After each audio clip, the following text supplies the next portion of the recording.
നടൻ പുന്നപ്ര അപ്പച്ചൻ എന്ന അൽഫോൺസ് അന്തരിച്ചു. 77 വയസ്സായിരുന്നു പ്രായം. പ്രേം നസീർ മുതൽ പുതുതലമുറയിലെ ധ്യാൻ ശ്രീനിവാസൻ വരെയുള്ളവർക്കൊപ്പം അഭിനയിച്ച ഇദ്ദേഹം തമിഴിൽ വിജയുടെ സുര എന്ന ചിത്രത്തിലും അഭിനയിച്ചിട്ടുണ്ട്. ദുനിയ എന്ന ഹിന്ദി ചിത്രത്തിൽ ദിലീപ് കുമാറിനെ അറസ്റ്റ് ചെയ്യുന്ന പോലീസ് ഓഫീസറായി വേഷമിട്ടു.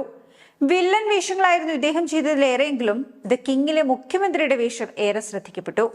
പ്രമുഖ സംവിധായകരുടെ സിനിമകൾ ഉൾപ്പെടെ 1000-ലേറെ സിനിമകളിൽ വേഷമിട്ട അപ്പച്ചനോട് മെഗാസ്റ്റാർ മമ്മൂട്ടിക്ക് പോലും ആരാധന തോന്നിയിട്ടുണ്ട്. അനുഭവങ്ങൾ പാളിച്ചകൾ എന്ന മമ്മൂട്ടിയുടെ ആദ്യ സിനിമയുടെ ഷൂട്ടിംഗ് ലൊക്കേഷനിൽ വെച്ചാണ് സംഭവം.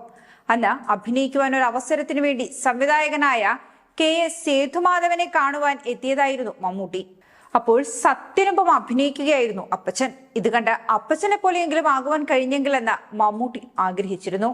പിൽക്കാലത്ത് മമ്മൂട്ടി തന്നെ അപ്പച്ചനോടുള്ള അന്നത്തെ ആ ഒരു ആരാധന തുറന്നെഴുതി. അപ്പച്ചനും പല വേദികളിൽ ഇക്കാര്യം തുറന്നു പറഞ്ഞിട്ടുണ്ട്.